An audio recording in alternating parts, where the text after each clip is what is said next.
The pieces are all coming together for Nebraska's defensive staff. Is it a net gain for Matt Rhule in the December coaching carousel? We discuss next.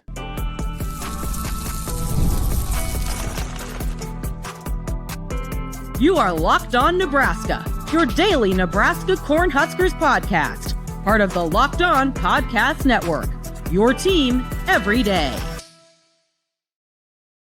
Hello, and thanks for making Locked On Nebraska your first listen every day. We are free and available wherever you get podcasts and on YouTube, part of the Locked On Podcast Network, your team every day. And today's episode is brought to you by FanDuel. You can get a big return on FanDuel right now. New customers can place a $5 bet. Get started with $150 in bonus bets if you win that first $5 bet. Visit FanDuel.com to get started.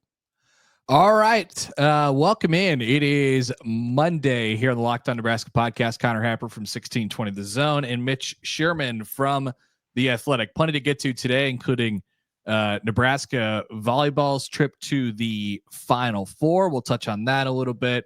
Transfer portal additions that we may not have gotten to yet. Things are moving all around like crazy. But let's talk about, Mitch, the coaching staff and how the pieces are sort of coming into they're not fully in place yet, but definitely into focus, especially on that defensive side of the ball. Yeah. So Addison Williams, as reported by many over the weekend, who was the defensive coordinator and the associate head coach at UCF for the last couple of years, he will be added to Nebraska's staff as their defensive backs coach, assuming he passes through the all that he needs to pass through to be hired by Nebraska.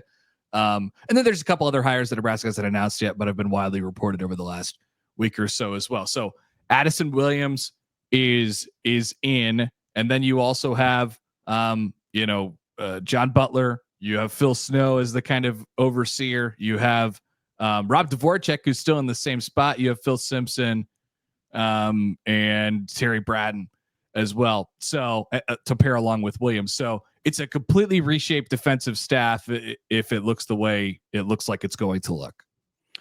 I was at the Devaney Center yesterday during the NFL cycle of games.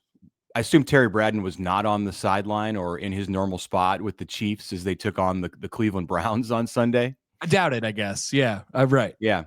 I didn't see any reports on that, but the fact of the matter is these pieces are coming into place. And much like what Matt Rhule has tasked of him with the roster as he reduces the size but aims to up the talent, is can he make this a net gain? You have to find a way to make the 2025 team and coaching staff, it would seem, better than the 2024 team. And some of that is players getting older, Dylan Raiola, the likes of Ja'Cory Barney, Willis McGahee, Carter Nelson, others who were young, Keona Davis, now that he's back, others who were young and upcoming in this program, they have to get better. But in today's college football, especially here for Nebraska this year in the 24 to 25 transition, there are so many moving parts. In part because of that roster, and in part because your defensive coordinator left the day after the regular season or 2 days after the regular season to go to Florida State. So particularly on the defensive side, and you elevated your interim offensive coordinator from, by the way, just November into the permanent spot. So lots of change, of course, going on for Nebraska on the coaching staff, and defense has been the place where it's been most urgent here in the month of December. Addison Williams is a Gus Malzahn guy, was with Gus Malzahn at UCF. Malzahn, by the way, is now the OC at Florida State, alongside Tony White and the head coach, Mike Norvell.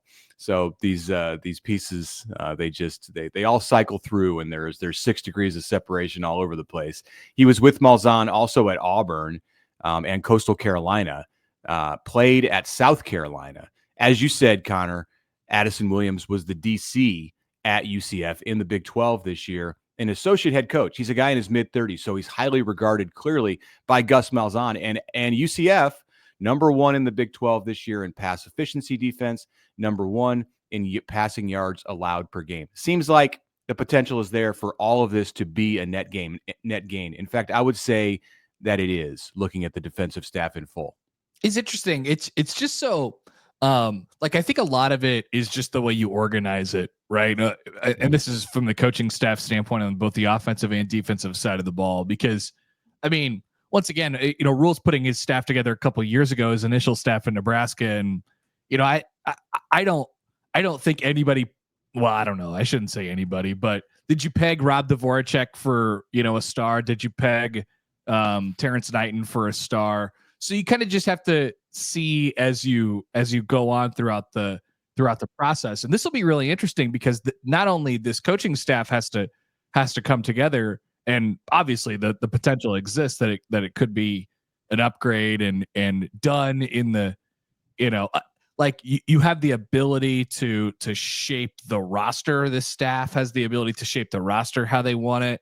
That's a really important piece of this too, and that was something that the initial staff was not necessarily afforded 2 years ago because of the players that they inherited on the defensive side of the ball and that they mostly operated with over the last 2 years. So that's an intriguing piece of this. But I guess time will tell if it's an upgrade.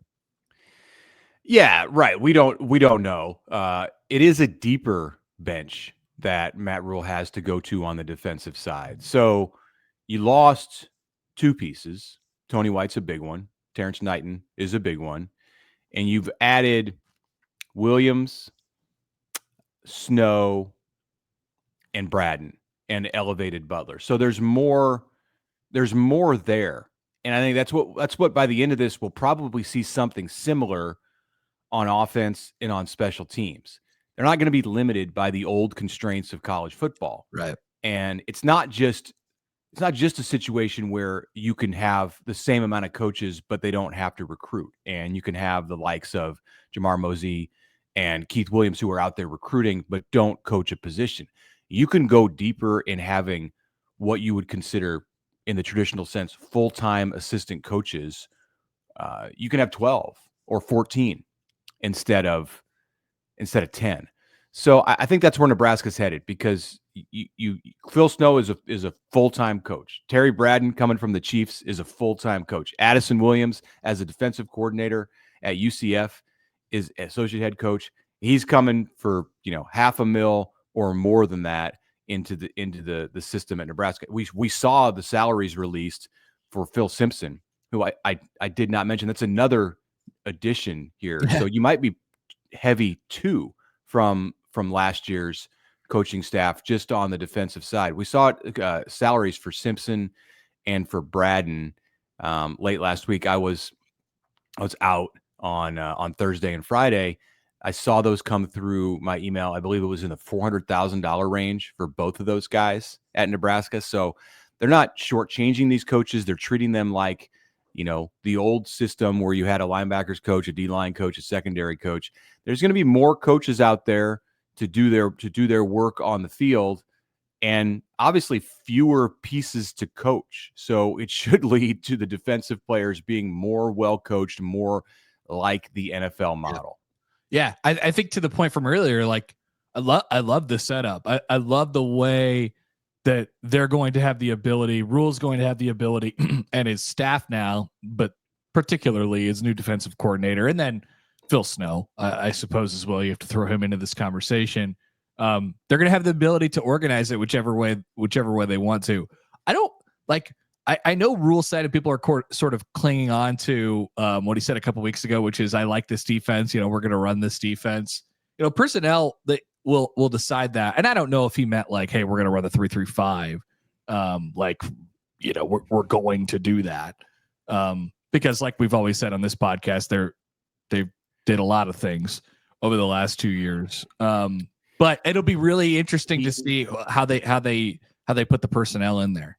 He can reframe that comment from early December however he'd like when he sees what the defense looks like and what the defensive coaching staff looks like. I don't think he knew when he said that about how let's not change the defense. He didn't know at that moment who his D coordinator necessarily was going to be, and that he could land Phil Snow as a permanent part of this system, and that he would get Addison Williams and Terry Braden and Phil Simpson. I think at that point was on the way in, but yeah, he could just say in January or in April, we want to be an attacking defense. That's what Tony White brought to Nebraska. That's what if I'm speaking as Matt Rhule, that's what he preaches. That's what he wants, a defense that creates havoc. And you're going to look to have the pieces for that, whether it's a 3-3-5 alignment or something that's different. I don't think we should necessarily get hung up on the alignment, although, and we'll talk about this more in the third segment of the show today, Nebraska's first transfer portal edition of this month is Williams Nwaneri. This happened on Thursday, late in the day. Not a surprise once he went in the portal from Mizzou. We hinted at this on the Thursday show to keep an eye on the former 5-star out of Lee Summit North, which, yes, is the school that Jamar Mosey coached at until just a few months ago. He's in at Nebraska. I wonder if having Williams Nwaneri and potentially another game-changing defensive end type player in Keona Davis, who's back from the portal, shifts the direction of this defense more into one that is built around its ability to rush off the edge, which would be something slightly different than a 3-3-5. So we're going to get into that in the third segment of the show. Make sure you stick around. When we come back from the break, we're going to talk about what happened on Sunday at the Devaney Center. The football team, the football stars were out there, and arguably the bigger stars on campus took center stage. They're headed to Louisville in the Final Four. That's next. All right, it's Epper, and get ready to tackle the NFL action with FanDuel, America's #1 sportsbook. Right now, new customers can bet $5 and get $150 in bonus bets if you win. Take a look at the games tonight. It's a Monday night doubleheader tonight with the Vikings as a touchdown favorite over the Bears and the Falcons as a 5.5-point favorite over the Raiders. So if you see anything you like there, absolutely. And it's not just the spreads. It's also, you can, if you feel frisky and you want to take a big underdog on the money line, that's available for you too. Overs and unders, plenty of props during the game. You need to look into it all on the FanDuel Sportsbook. And you could do it even if you get the hunch in the middle of the game. Check out FanDuel Sportsbook today. Head to FanDuel.com and join. Once again, you'll get started with $150 in bonus bets if you win your first $5 bet. Head to FanDuel.com today. That's FanDuel, America's #1 sportsbook.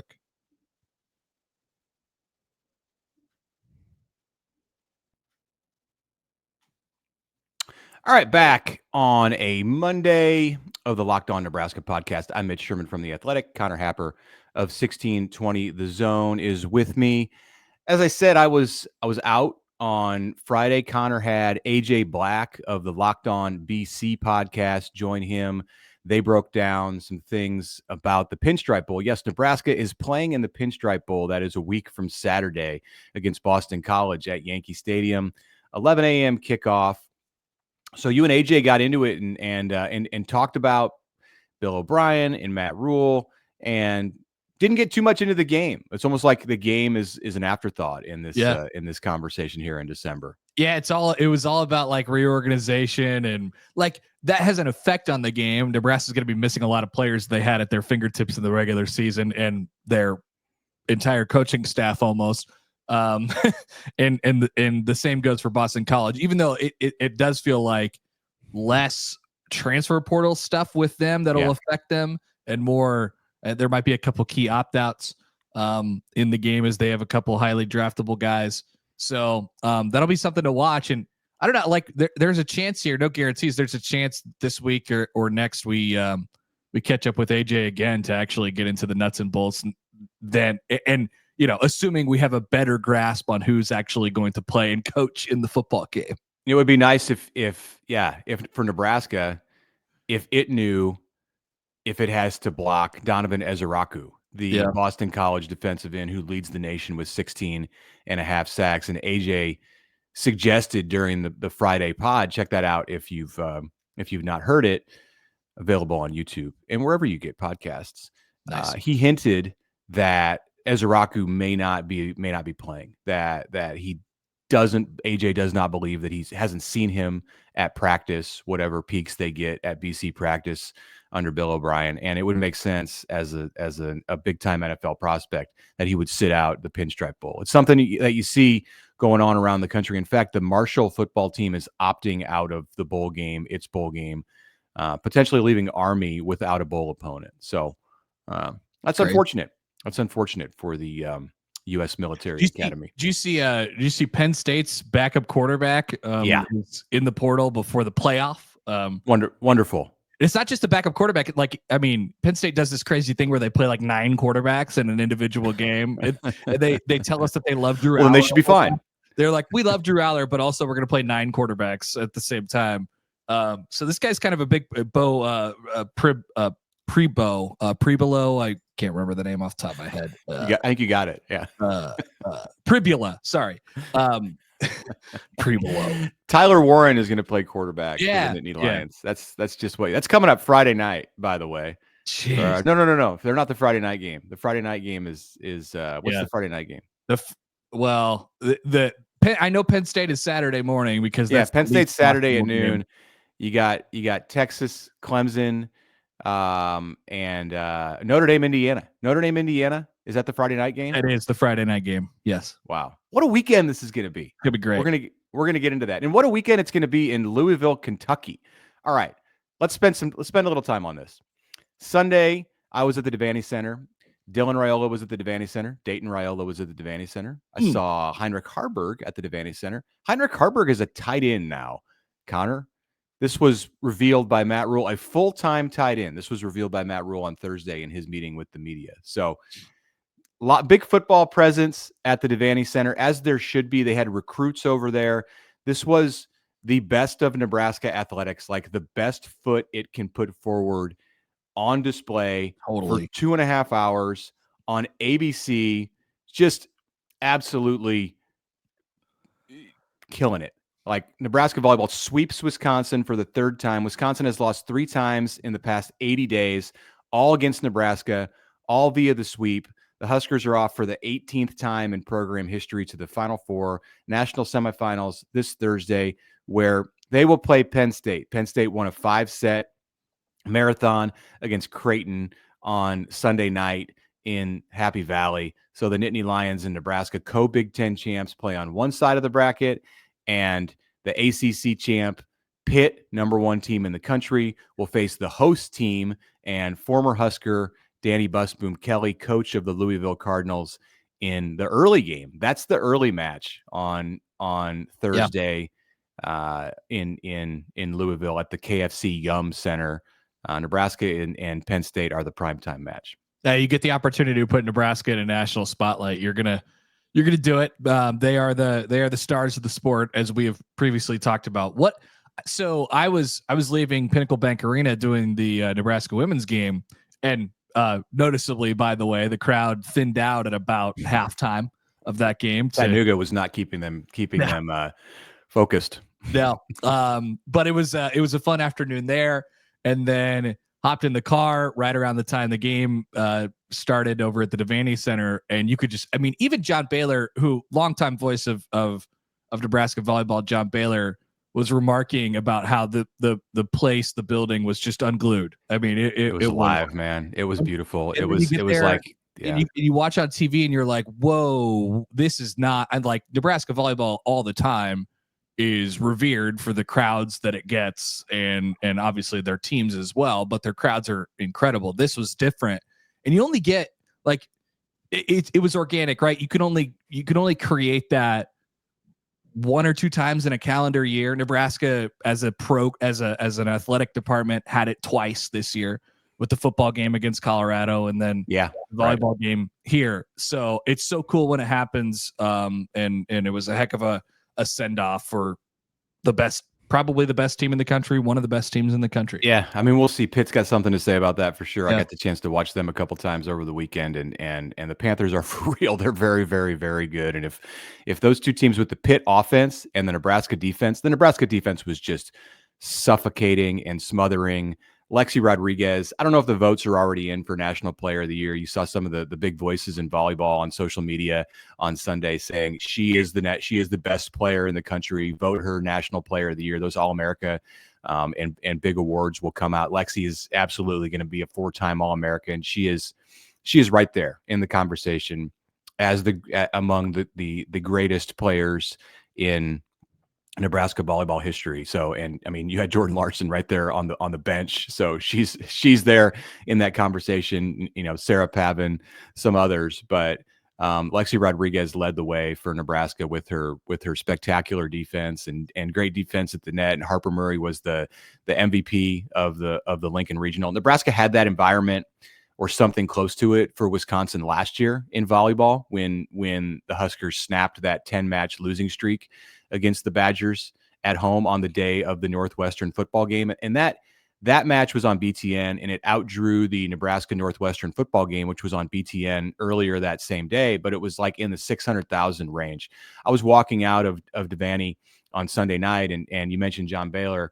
John and I were coming down like opposite staircases from each other, and we met and we saw and I've known JB for 30 years. Mitch, it was like we were walking into the ring for a prize fight to meet, and we started talking about what a showcase that was on ABC for the sport of volleyball and for the University of Nebraska and for John Cook's program. And he thought we got to the subject of TV numbers, and he initially thought like 2 million plus, and I don't know, I don't think so on a Sunday NFL. It's not for the national championship, but I think it's going to be over 1 million. So we'll be interested to see this week when that comes out. Yeah. I mean, it was definitely a heck of a scene. And like I said at the beginning, Nebraska gets the Yankee treatment of the sport as they should. They're the Yankees. Yeah. Put them on like, hey, we got a chance to put these guys on Sunday Night Baseball this week. Let's do it. Sign me up. And that's what they're going to get for the next couple matches as well. All right, we'll take a break. We'll talk about a huge portal edition for Nebraska coming up on the other side on the Locked On Nebraska podcast.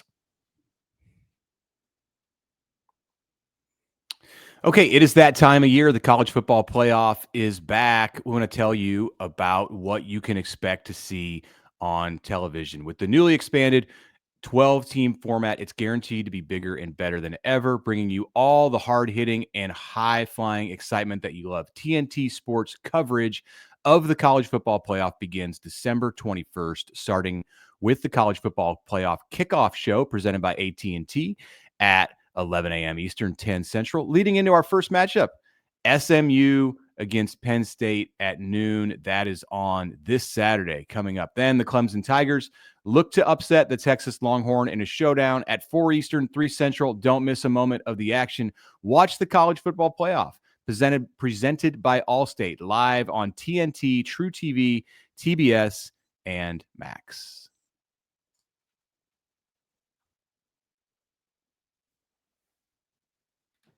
Man, I cannot wait for the playoff games this weekend. We'll get it fired back up, and then we'll head into a semifinal round. It should be a ton of fun. I can see a lot of combinations coming out of that quarterfinal. As for Nebraska, they are not in the playoff. They are in the Pinstripe Bowl, and that's different than the playoff. Mitch, have you heard about this?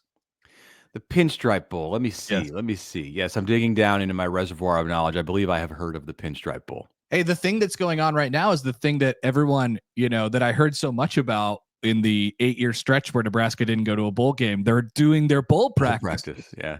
Yeah, they're so important. They're very important bowl practices with their many players, none of which who are transferring and sitting out practice for load management and things like that. They're practicing. So this is the most important time of the last decade for Nebraska football.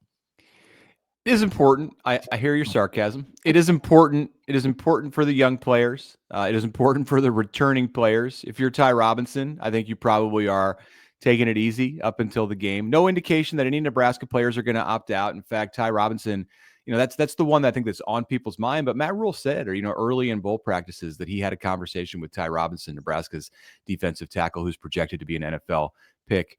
And he's planning to play. So unless we hear differently, I don't expect opt-outs for Nebraska. Now, portal opt-outs are a different story. Since we last talked, Jamari Butler lands at LSU. Prince Will Umanmielen lands at Ole Miss.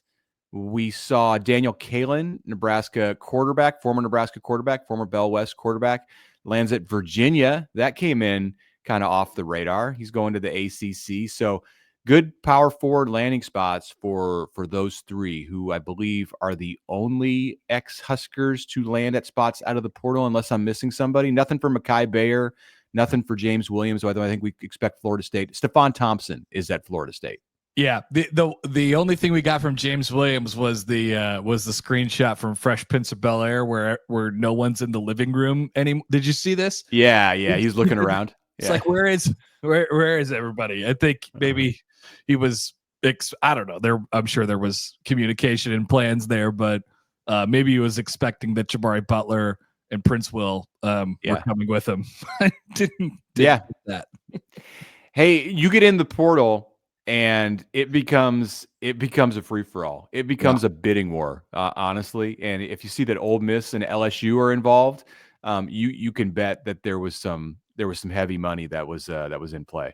Yeah. Speaking of that, let's talk about Nebraska's addition. So there are people leaving the program. There are also going to start to be people coming into it. Nebraska got a great kick start to that with Williams Nwaneri, who was a 5-star, like top 10 prospect in the country in the recruiting class from a couple of years ago. Played this year. 1 year ago. He played at Missouri this year, where he redshirted. He played in a few games and not so many snaps for them. A question that I would sort of like to, dive into a little bit, like what sort of went on in that first year at Missouri. But Missouri was a good team this year. It's a big addition for Nebraska, who needed help along the defensive line and definitely needs guys like this, like, athletic, guys who could get to the quarterback. It's a huge addition. This is like a Dante Dowdell situation.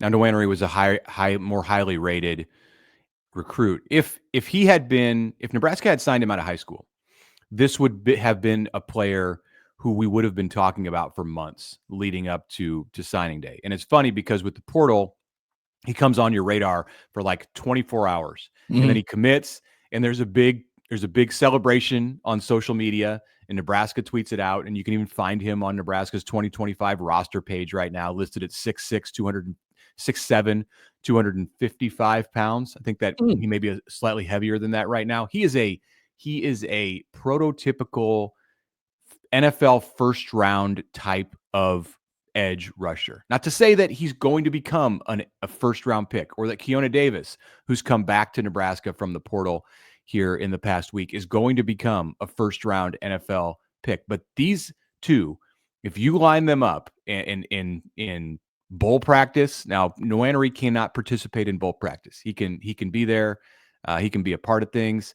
Well, he certainly can't play in the game. I don't know that if he falls under the category of like being an early signee. I don't expect that he would be practicing with Nebraska this month, but he can be there. And when they go out in the spring, which is what matters, he will be there.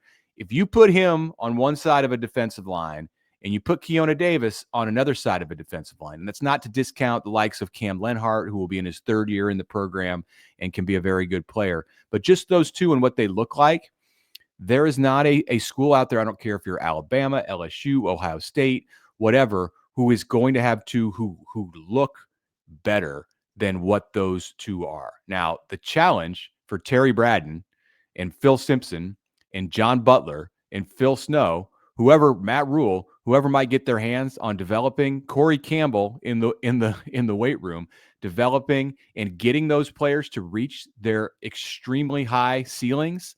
That's what Nebraska faces now. Like, you don't have to run a gimmicky defense with Williams Nwaneri and Keona Davis coming off the edge in 2025, 2026, whenever it is that they reach their physical peak. You line up and you go after the quarterback. If that means it's a 4-3, a 4-2-5, whatever it is, I'm looking to find a way to get both of those guys on the field. Yeah, if we're talking about Williams Nwaneri at his, if you get what the stars say you should get out of him, it's a person that changes your entire defense. I mean, we're going to talk all this entire offseason about how young Nebraska is and how the pieces have to come together and all these things. All of that stuff just matters way less if Williams Nwaneri or Keona Davis or both or either one is wrecking stuff in the backfield for Nebraska on defense next year. Like it just does. So it could, I mean, Nebraska's defense was pretty good when Sue was here. But he would single-handedly wreck stuff. And Nebraska, yes. Nebraska has had some players like that, but never in the traditional they've tried to kind of anoint people along the way as the Williams Nwaneri like type of standard pass rusher who is just looked like they were kind of made in a factory. And then Nebraska, I think, got into over the last couple of years trying to create it from scheme and from different packages and from different areas of the field. Like you said, kind of scheming things up and gimmicking things up on defense because that's what they had at their fingertips. That's the personnel they had at their fingertips. If this works out, you don't have to do it. To your point, Mitch, you don't have to do any of that. Last guy in this mold, physically in this mold, and he was undersized because he was, dealing with issues that at times kept him off the field. Seen his potential, at times in the NFL, and obviously at times at Nebraska, but it just wasn't consistent. Is Randy Gregory? Like Randy Gregory is the kind of player when he's going on all cylinders, when the engine's revving, he's the kind of player that Nwaneri and or Davis can be. Yep. Randy had a year where he was pretty dang good too. Yeah. An incredible talent. Elsewhere, we should not leave before we mention this. Nebraska added a long snapper. Kevin Gallic from the University of New Hampshire. He has a year of eligibility, and hopefully we will never have to say Kevin Gallic again because he will snap it well and we won't have to think about it. Yeah, most years you don't know the name of the long snapper, or in the case of Nebraska this year, the long snappers. That's what it was. That's what it was. Nebraska's long snapping was, in fact, so bad that it had to bench the long snapper, Camden Watuki, and replace him with Aiden Flagey, who was serviceable until he wasn't serviceable any longer, and his bad snapping caused Nebraska to miss a field goal against Iowa that potentially started the downhill tumble and turned into a loss in the season finale. Like special teams, they had to be addressed. They continue to have to be addressed in the portal. On the way in on a visit this week is our friend from Washington, the punter. So yes, McAllister. Yes, McAllister. So, sorry, Kevin McAllister. It is Kevin McAllister. No, it's not his name. But dang it, they're addressing their special teams issues out of the portal right now, and a big part of that is getting this Jack McAllister. He was in the. I know he was in the movie, but a big part of it was getting Kevin Gallic. 1 year of eligibility for Gallic out of New Hampshire. Hey. One of the higher rated long snappers in the country, if that matters. Hey, if Nebraska's got to do a 1 year guy at the long snapper every year, then so be it. Just make it work. Some schools go with the quarterback, like the rent a Heisman contending quarterback. Your Ohio States and Oregons, they like to do that. Just bring a player in. We don't need to develop quarterbacks. We can go get one from Oklahoma or Texas or whatever it might be. That's Nebraska with its long snappers now. Great. Awesome. I think that we should start that. That should be the pipeline. Whoever the best long snapper, or at least not a bad long snapper is, you feel it, you can come to Nebraska. You got a place to play here. You could be a star. Yep. All right. We just did the advertising. Now Ed Foley, go execute it. All right. We need to end the show. That is all for the Locked On Nebraska podcast. Thank you for making us your first listen today. For your second listen, go check out the Locked On Big Ten podcast. Big week there for Craig. Ohio State, Indiana, playing in the college football playoff. Penn State playing in the college football playoff. Oregon next week awaiting a winner in the college football playoff. Find the Locked On Big Ten show on YouTube or wherever you listen to podcasts.